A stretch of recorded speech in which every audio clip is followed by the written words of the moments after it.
మేము కానీ పక్కా ఆధారాలతో సహా నా పేరు మీద ఉన్న స్థలాన్ని నేను ఎలా దక్కించుకోవాలో నాకు కూడా తెలుసు.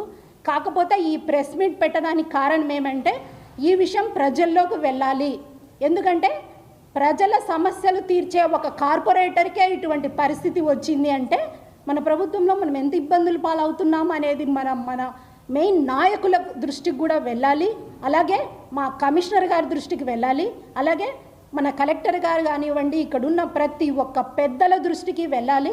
మాకు న్యాయం జరగాలి. మాకు న్యాయంతో పాటు మిగతా ప్రజానీకం జోలికి ఇటువంటి దుష్టశక్తులు మా మీదకి వచ్చిన వారు మిగతా వాళ్ళ జోలికి కూడా పోకుండా ఉండేలాగా వారికి కఠిన శిక్షలాగా వేసేలాగా మరి అందరూ కూడా చర్యలు తీసుకోవాలి. కాబట్టి మేము ఈరోజు ఈ ప్రెస్ మీట్ పెట్టడం జరిగింది. న్యాయ పోరాటం చేసి ఖచ్చితంగా నేను కోర్టు ద్వారానే న్యాయపరంగానే నా స్థలం నాకైతే దక్కుతుంది. ఆ నమ్మకం కూడా నాకు ఎప్పటికీ ఉంది.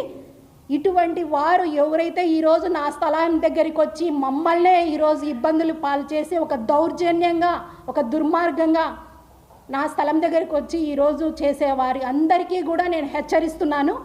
ఎందుకంటే ఇటువంటి పనులు మా కూటమి ప్రభుత్వంలో ఎప్పుడూ జరగవు. వీటిని మా లోకేష్ అన్న గారు ఎప్పుడు ఖండిస్తూ ఉంటారు. మాకు ఆయన అండగా ఉన్నారు సాక్షాత్తు. ఒకవేళ ఆయన అండగా లేరనుకొని ఒకవేళ ఏదన్నా ఇటువంటి పనులు చేసినా కూడా తస్మాత్ జాగ్రత్త. నా స్థలం నాకు ఎప్పటికీ